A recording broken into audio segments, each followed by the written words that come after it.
Bom, conforme nós dissemos, né, ainda há pouco, a Terra é um grande ímã, né? Enfim, as causas, né, desse magnetismo, né, apresentado aí pelo planeta ainda é objeto aí de discussão, né, de hipóteses entre os geólogos, especialistas, enfim, né? Enfim, há uma parte interior, né, da Terra ainda liquefeita e que gira numa velocidade diferente, né, da rotação da parte exterior, e esse movimento relativo geraria então um campo magnético, né, muito grosseiramente falando, muito superficialmente falando, né, a explicação gira em torno disso. Mas enfim, não vamos entrar aí nessa questão. O fato é, né, que a Terra sim, né, se comporta aí, né, em certo sentido, como se fosse um grande ímã, né, um grande ímã. Mas detalhe muito importante, né? No polo sul geográfico da Terra encontra-se o seu polo norte magnético e vice-versa, né? No polo sul geográfico da Terra encontra-se seu polo norte magnético e vice-versa. Então não confundir, né, o polo norte e o polo sul geográficos, né, com os quais já estamos habituados, né? Enfim, pelos mapas, etc. Né? No norte está o Polo Norte, no sul está o Polo Sul, enfim, né? No meio está a linha do Equador e tal. Né? Mas não confundir então o norte e o sul geográficos do planeta com o seu norte e o seu sul magnético. Lembrar que é exatamente o contrário. Né? No norte geográfico está o sul magnético e no sul geográfico encontra-se o norte magnético. É importante lembrar dessa inversão. Né? Mas a bússola, então, que foi um instrumento fundamental, né, ao lado aí do sextante, do astrolábio, etc., foi um instrumento fundamental aí, né, para o desenvolvimento, a expansão aí das navegações, das grandes navegações, etc., né? A bússola, né, o que acontece? O polo norte da bússola aponta para o sul magnético da Terra. Mas o sul magnético da Terra corresponde ao norte geográfico. Moral da história, então, o polo norte da bússola indica a posição do norte geográfico do planeta. Então, quando você toma uma a bússola, né, e geralmente a bússola é como está aqui, né, a parte aí, né, daquele ponteiro, digamos assim, né, imantado, que aponta para o norte, para diferenciar, normalmente é pintado em vermelho, ou tem alguma coisa, né, alguma cor diferente, alguma coisa que ilustra. Então, o polo norte da bússola aponta para o sul magnético da Terra. Mas o sul magnético da Terra está associado ao norte geográfico. Né? O polo sul magnético está apontando, digamos assim, está na direção, né, do norte geográfico, de forma tal então que o polo norte da bússola indica a posição do norte geográfico. E ao mesmo tempo, é claro, né, indica também o sul magnético. Né? Tá certo? Lembremos nessa inversão, né, por assim dizer, entre polo norte e sul geográfico e polo norte e sul magnético. Mas lembremos que né, a agulha aqui no norte, né, da bússola está apontando para o norte geográfico, consequentemente para o sul magnético, né, visto que o norte da bússola, enfim, é atraído aí, né, enfim, alinha-se, né, aponta na direção, né, do sul magnético do planeta, tá certo? Lembremos disso, né, porque é muito comum questões, né, de provas e tal, né, fazer referência a esse norte geográfico, norte magnético, norte e sul geográfico, norte-sul magnético, para onde está apontando a agulha da bússola, e ela está indicando a direção norte ou sul, etc. Né? Então é preciso não se perder aí no jogo de palavras. Né? Mas enfim, digamos, os fatos são relativamente poucos, né, a serem lembrados, tá bom? Fazer experimentos aí com a bússola seria interessante até para fixar isso. Né? E bússola se encontra de vários digamos, níveis aí de acurácia, digamos assim, né? Mas se bem que a bússola é um instrumento simples, né? Uma baratinha que você encontra aí até no camelô, talvez, ou em algum outro lugar, vai servir. Mas vamos lá. Bom, uma coisa muito importante, muito interessante, né, da gente lembrar e estudar com relação aos ímãs, né, é a chamada inseparabilidade dos seus polos. Como é que é isso? Se eu tiver um polo aqui, um ímã, perdão, né, um polo sul e um polo norte. Se eu parto ele ao meio, né, foi colocado aqui um ponto A e B, e depois eu fico com os pontos A, B, C, D. Né? Mas enfim, o ponto C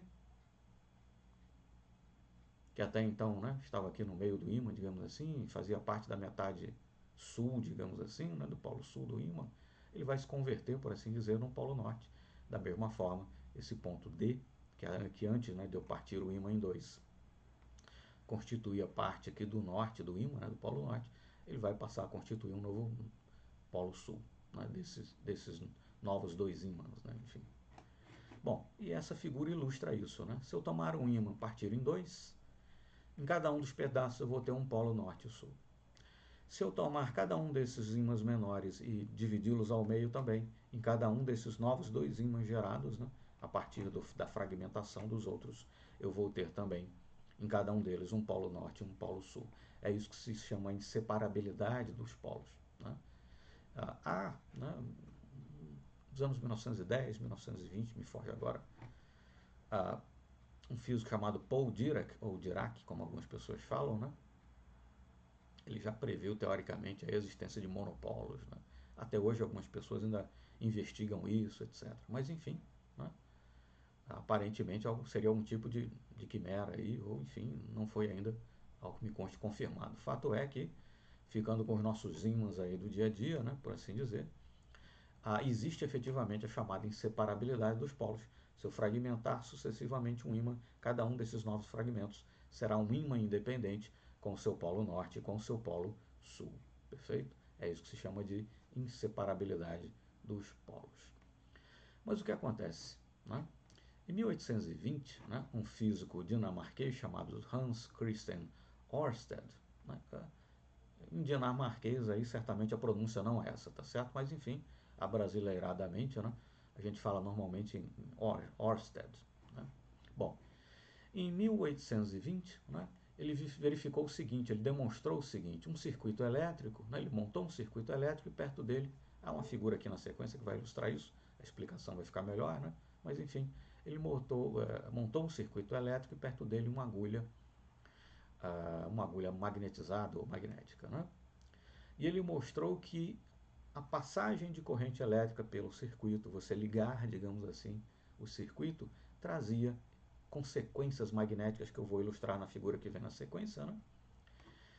E vai ficar melhor colocado. Mas enfim, você pode parar e ler o texto aqui, né? Como eu disse, o fragmento aqui de texto foi retirado do volume 3 do livro Física, né? Autores Beatriz Alvarenga e Antônio Máximo, tá certo? Bom, mas o experimento de Ørsted mostra o seguinte, uma corrente elétrica é capaz de produzir efeitos magnéticos. Mas vamos lá. O que ele fez, né, o experimento que ele realizou, é esse que aqui está. Né? Você pode até fazer isso em casa. Né? Se tiver uma bússola, é barato comprar uma bússola, pode pegar uma pilha, como essa que está aqui, né, uma pilha de 9 volts, né, essas quadradinhas, né, meio retangulares e tal, enfim. Né? O que acontece? Quando você tomar um fio de cobre ou de um outro metal, né, um fiozinho pode ser um fiozinho de alumínio, enfim, um fio condutor. Né? Não necessariamente cobre, mas cobre é um bom condutor, né? E é fácil você encontrar fios de cobre. Mas enfim, você coloca o fio, um dos terminais, né, do fio, enfim, do pedaço de fio, num dos polos da bateria e o outro você deixa em aberto. Né? Aproxima ali do fio uma bússola. Bom, nada acontece. Quando você fecha o circuito, né, colocando o polo, né, a outra metade do fio, a outra parte do fio, melhor dizendo, a outra extremidade, né, seria melhor dizer, no outro polo da bateria, o que acontece? Há um fluxo de elétrons aí, né? Se estabelece uma corrente elétrica, não é isso? Bom, e verifica-se que quando você liga o circuito, quando essa corrente elétrica se estabelece, a agulha imantada, né, da bússola, por exemplo, enfim, ela sofre aí uma deflexão. Bom, mas que história é essa, né? Nós não vimos que o norte magnético da bússola aponta para o norte geográfico da Terra, ou, em outras palavras, aponta para o sul magnético da Terra. Né? Enfim, aquela agulha imantada da bússola é afetada por um campo magnético. Né? E o que eu tenho aqui, quando eu fecho o circuito, eu estou promovendo aqui, né, enfim, um fluxo de elétrons. Eu estou obtendo aí uma corrente elétrica. Bom, mas a agulha imantada da bússola é afetada por um campo magnético. Moral da história, né? O experimento de Ørsted demonstrou que uma corrente, um fluxo de elétrons, cargas elétricas em movimento, elétrons em movimento, né? Uma corrente elétrica tem sim efeitos, consequências magnéticas, né? Gera um campo magnético, né? É como nós diríamos modernamente. Isso é claramente perceptível, né? Quando você tiver, enfim, instalado essa bússola, por exemplo, aqui nas proximidades, né? Você tem que ficar atento assim que você conecta, né? A corrente estabelece e há uma deflexão, né? Mas esse fato que correntes elétricas podem gerar um campo magnético, né? Por exemplo, você pode explorar, né, em pequenos motores como esse que está aqui, né? Um experimento didático também que pode ser feito. Você encontra alguns desses prontos também para comprar, né? Já montados e tal, né? Em plástico, etc., né? Em plataformas aí diversas, né? Mas você tem uma pilha, né? Você cria aí, né? Você tem aí, enfim, fio de cobre, né? Mas enfim, tá bem descrito, tá bem apresentado aqui o circuito, dá até para você se espelhar aqui, né? E tentar montar, né? Você também encontra aí pelo YouTube, né? Vídeos, né? Com motorizinhos elétricos desse tipo aqui, se você quiser um tutorial, né? De como construir. Mas fato é que o circuito, uma vez aí ligado, né? Há uma corrente elétrica, um campo magnético é gerado e você tem um ímã aqui, né? E a depender do sinal aí, né? Dos polos, né? Do ímã permanente que está fixo aqui no seu sistema e, enfim, do campo magnético que será gerado por conta da corrente elétrica, né? Haverá aí uma repulsão e isso vai ser explorado para movimentar essa parte aqui do meio, né? Essa parte aqui do meio do sistema e você vai ter aí, né, um bom exemplo aí de um motorzinho elétrico, né? Esse tipo de motor aí, invenção, né, foi patenteado inclusive à época, invenção do famoso, do célebre Nikola Tesla, né, ou Nikola Tesla, como queiram. Mas enfim. E até hoje nós temos exemplos de motores elétricos, né, na nossa casa, né, por exemplo, no liquidificador, no ventilador, naquele mixer, né, que você usa para, enfim, que é uma espécie de mini liquidificador, né? Enfim, você tem motores elétricos de pequeno porte sendo utilizados aí no dia a dia nas nossas residências, né? Mas enfim, mostrando, né, uma estreita relação aí entre eletricidade e magnetismo, não por acaso é muito comum, né, falar-se em eletromagnetismo, né? Bom, e aí nós podemos falar então, né, essa história, bom, o polo norte de um ímã atrai o polo norte do outro ímã, o polo sul de um ímã repele, perdão, né? O polo norte de um ímã repele, né? O polo norte do outro ímã, o polo sul de um ímã repele, né? O polo sul do outro ímã e o polo norte de um ímã atrai o polo sul de um outro, né? Mas como é que é isso? Eu consigo sentir se eu aproximar dois ímãs, né? E a maior parte de nós já fez isso aí ao longo da vida, enfim, já teve esse tipo de experiência. Se você ainda não fez, você também pode comprar ímãs aí, né? A um preço baixo, a um custo reduzido, né? E você percebe, quer seja a repulsão, quer seja a atração, né? Enfim, se eu estiver aproximando polos iguais ou polos diferentes, né, de dois ímãs, quer seja a atração, polos diferentes que eu estou aproximando, quer seja a repulsão, se eu estiver aproximando polos iguais, tanto essa atração quanto essa repulsão acontecem à distância, né? Não é o caso aqui, não são dois ímãs, né? Mas façamos de conta que essas duas canetas aqui são, né, dois ímãs, né? A gente percebe que a atração ou a repulsão acontece quando os ímãs estão ainda a uma certa distância um do outro. Eles não precisam se tocar, né, fisicamente para que a atração ou a repulsão se verifique, né? Bom, nós dizemos então que há uma interação campo-campo. Campo o quê? Bom, campo magnético. Como é que nós podemos definir campo magnético? É região ao redor de um ímã, né, que estamos fazendo aqui referência a ímãs, né? Mas enfim, é a região ao redor de um ímã no qual se observa a ação de uma força de atração ou de repulsão, né? Se eu tomar esse ímã aqui e aproximar um outro ímã, polo norte com polo norte, ou aproximar um outro ímã, polo sul com polo sul, eu vou verificar que há uma repulsão. Ou se eu aproximar o polo sul de um ímã desse polo norte, ou o polo norte de um outro ímã do polo sul desse aqui, eu vou verificar que há uma atração, e essa repulsão ou essa atração, como seja, acontece a uma certa distância, uma interação campo-campo, né? E eu vou dizer então que há em torno desse ímã e também do outro ímã o qual eu aproxime desse aqui, né, um campo magnético. Né? E é a interação entre esses campos magnéticos que vai acontecer, né, antes mesmo que fisicamente eles se toquem, de forma tal que uma atração, uma repulsão ou uma repulsão será observada. Né?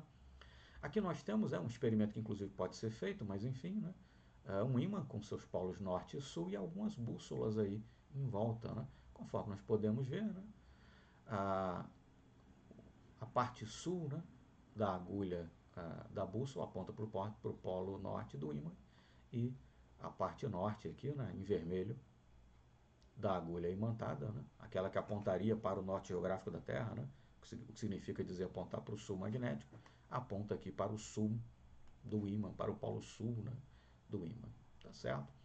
Você pode verificar aqui, inclusive, né, tem aqui 3 bússolas diferentes, aqui também, né, o ângulo aí que a agulha está formando com o ímã é diferente em cada caso, né? Então você mostra a maneira de você comprovar, né, a existência efetivamente de alguma coisa que nós podemos chamar de linhas de campo, né, que consubstanciam, por assim dizer, né, o chamado campo magnético, né, que não pode propriamente ser enxergadas, né, não podem ser enxergadas as linhas de campo, mas eu posso, por exemplo, com um experimento desse tipo, né, mostrar que efetivamente elas existem, estão aí, né, geometricamente orientadas em torno aí dos polos do ímã.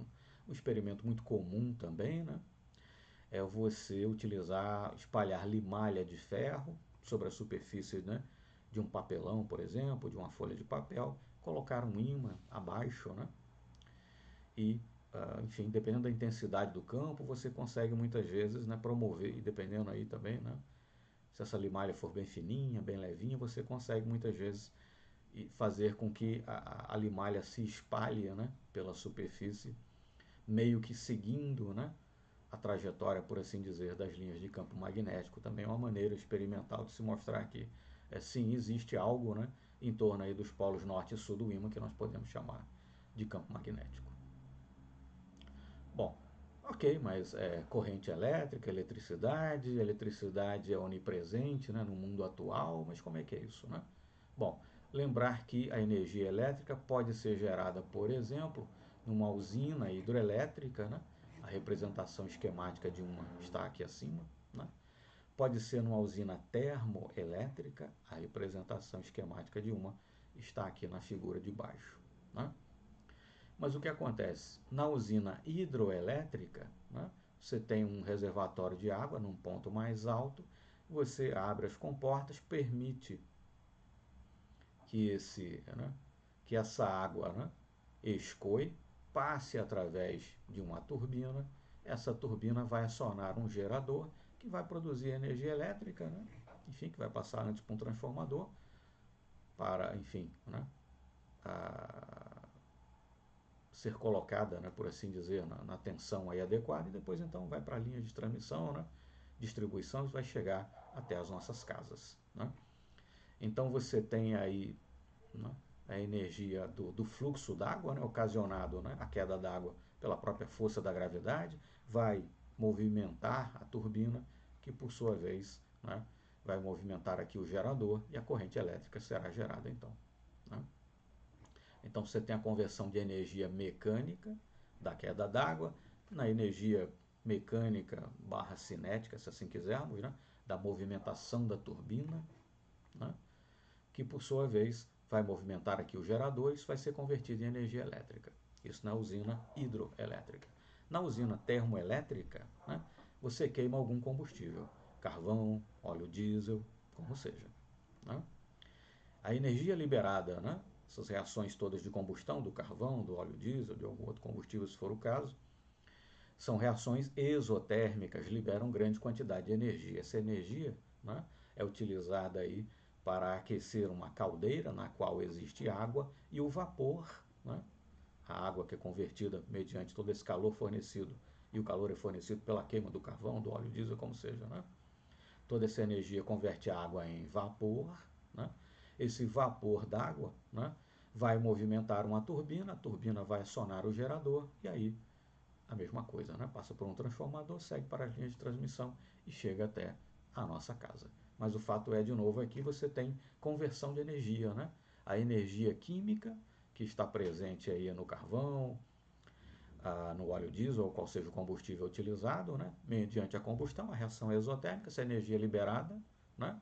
Essa energia é utilizada para promover uma transformação física da água, né? Que vai passar do estado líquido para o estado de vapor. Esse vapor, então, né, vai movimentar a turbina, né? Nós temos aí energia mecânica, né? Cinética, num certo sentido, há movimento, né? Tá certo? Não há um movimento translacional, mas há um movimento rotacional aí, né, das turbinas, mas enfim, né? E vai então também, né, movimentar aí o gerador, gerando então, produzindo aí, né, a energia elétrica, né? Bom, numa usina chamada nuclear, né, a coisa lembra muito lá a usina termoelétrica. Bom, você pode ler aqui a legenda depois da figura e tal, né? Mas enfim, pode parar o slide aí e ler com calma. Mas o fato é que o esquema lembra muito lá o da usina termoelétrica, com a diferença que em vez da energia que vai ser utilizada para levar a água do estado líquido para o estado de vapor, em vez dessa energia advir, né, de uma reação exotérmica aí de combustão do carvão, do óleo diesel ou de algum outro combustível, né, nesse caso a energia advirá aí, né, da degradação, da fissão, né, de, enfim, núcleos radioativos. Aí no caso estamos falando especificamente do elemento urânio, né? Você tem barras aí, você tem as chamadas barras de controle, enfim, né? Entre uma barra de urânio e outra, para evitar que você tenha, né, uma reação em cadeia, isso termina virando uma bomba nuclear, né? Mas enfim, fato é que a energia é liberada, né, nessa fissão aí do urânio, essa energia passa para a água com essa energia toda passa do estado líquido para o estado de vapor, o vapor movimenta as turbinas movimentam o gerador, né? Energia elétrica gerada é convertida, por assim dizer, para uma tensão adequada, né, pelo transformador ou num transformador, depois então vai aí para as linhas de transmissão, distribuição e vai chegar até as nossas residências, né? Mas o que acontece? Vamos ver aqui como é essa história, que nós vimos tanto na usina hidroelétrica, quanto na usina termoelétrica, quanto na usina nuclear. No fim das contas, uma turbina movimenta um gerador, e o gerador então é que produz propriamente, né, a energia elétrica. Como é que é isso então, né? Os geradores presentes nas usinas elétricas são máquinas capazes de rotacionar em altas velocidades, ponto. Em seu interior, no interior dos geradores, há grandes ímãs e uma espira, que é um enrolamento de fios, né, com grande número de voltas. Quando há movimento relativo entre o campo magnético dos ímãs, que estão fixos, e o da espira, né, ocorre o surgimento de uma corrente elétrica. Lembra lá aquele experimento, né, do Ørsted? Ele mostrou que uma corrente elétrica produz efeitos magnéticos, né? Um fluxo de elétrons, né, uma corrente elétrica, gera um campo magnético. É isso que nós dizemos. O que há aqui é um contrário, né? Eu tenho um ímã fixo e eu tenho ali, enfim, um espira, né, em que é, enfim, grosseiramente falando, né, como o texto aqui coloca, um enrolamento de fios, né? Enfim, sim. E aqui, perdão, né, na figura aqui do canto inferior esquerdo, nós temos aí sendo montado ainda e tal, mas para dar uma ideia de dimensões, né, de geradores aí que você pode encontrar em usinas. E aqui nós temos um gerador, né, dá para chamar assim, que nós temos aí no nosso automóvel, né, o chamado alternador, né, que no fim das contas é um motor elétrico. Como o próprio nome sugere, ele fornece corrente alternada, né, e não corrente contínua. Lembrar que a corrente elétrica pode ser basicamente de dois tipos, né, alternada e contínua, tá certo? Essa corrente que nós recebemos aí nas nossas casas é corrente alternada, né? A corrente fornecida aqui pelo alternador é corrente alternada também, né? A corrente que uma pilha elétrica fornece é corrente contínua, né? Uma digressão histórica aí, um pequeno parêntese, né? Lá pelo começo aí do século XX houve a chamada Guerra das Correntes, né? Mas corrente aí no sentido de corrente elétrica, né? O Thomas Edison, né, digamos, defendia, né, a utilização aí de transmissão de corrente elétrica via, né, utilizava, né, enfim, defendia, né, advogava aí, né, pela utilização da corrente contínua, né, enquanto que o Nikola Tesla enfim, advogava em prol, né, da chamada corrente alternada, e a corrente contínua tinha desvantagens, né? Muita perda de calor ao longo das linhas de transmissão, havia muita perda de energia, né, entre aquilo que era transmitido e aquilo que era recebido, por assim dizer, né, lá nos lares, por exemplo, nos postes, onde a energia ia ser consumida, né? Venceu essa guerra, digamos assim, a corrente alternada, né, de forma tal que, via de regra, o que nós temos hoje em dia é corrente alternada, muito embora nós utilizemos no nosso dia a dia, né, utensílios aí como as pilhas, por exemplo, nos quais há a corrente contínua, né? Mas vamos lá, voltando, fechado esse parêntese, né? Voltando aqui. Os geradores presentes nas usinas elétricas são máquinas capazes de rotacionar a altas velocidades. No interior, né, há um grande ímã e há um espira, né? Quando há movimento relativo entre o campo magnético do ímã e a espira, e lembrar que tudo isso está sendo rotacionado, né, por conta o gerador está sendo rotacionado, né, por conta do componente anterior, né, que está no circuito, digamos assim, só para voltar aqui, né, para ilustrar melhor, né. A turbina está aqui antes, e aí então tem o gerador, né. No gerador, tá certo? É que nós temos lá o ímã e as espiras, né. Então, há uma parte fixa e uma parte móvel no gerador. Essa parte móvel ela é rotacionada, mas ela é rotacionada a partir da rotação da turbina. E a turbina, por sua vez, vai ter as suas pás aí rotacionadas pelo vapor d'água, né? No caso da usina termoelétrica e da usina nuclear, ou pelo próprio fluxo d'água, no caso da usina hidroelétrica. E nesse momento, vale a pena a gente voltar aqui para essa figura, né? Tá certo? Que representa aqui, grosso modo, né, uma turbina, né, a turbina ligada, conectada aqui, perdão, ao gerador, né, a parte de baixo aqui é a turbina, né, é que as pás da turbina, né, de uma usina hidrelétrica, o movimento aqui dessas pás vai ser feito por água líquida, né, daquela queda d'água de um ponto mais alto para um ponto mais baixo. No caso da usina termoelétrica, no caso da usina nuclear, as pás aí da turbina vão ser, que não necessariamente vai ter exatamente esse mesmo formato, claro, né, mas a turbina então vai ser movimentada a partir de água em forma de vapor, tá certo? Mas só para ter uma ideia aqui de escala, né? Aqui é a representação de um ser humano, né? Então perceba-se que tanto, né, a turbina quanto o gerador, né, tem dimensões realmente colossais, né? Que você está tentando gerar aí grandes quantidades, né, de energia, etc. Enfim, né? Mas voltando então, né, há uma parte fixa, né, e há uma parte móvel no gerador, né, e essas partes são movimentadas entre si, mas elas são movimentadas a partir do movimento que é transmitido pela turbina, e a turbina, por sua vez, é movimentada, né, pela água, pelo fluxo d'água, no caso da usina hidroelétrica, ou no caso, pelo fluxo do vapor d'água, no caso das usinas termoelétricas ou nucleares, né? Mas vamos lá. Quando há movimento relativo entre o campo magnético dos ímãs e a espira, ocorre o surgimento de uma corrente elétrica. Aí voltamos lá para o experimento do Ørsted, né? Enfim, ele mostrou quando você liga o circuito, estabelece uma corrente elétrica, a agulha do ímã deflete, ou seja, uma corrente elétrica, um fluxo de elétrons em movimento gera um campo magnético, visto que é o campo magnético gerado que promove a deflexão da agulha do ímã. Então, cargas elétricas em movimento geram um campo magnético. O que você tem nesse caso é o contrário. Você tem um ímã fixo lá no gerador, né?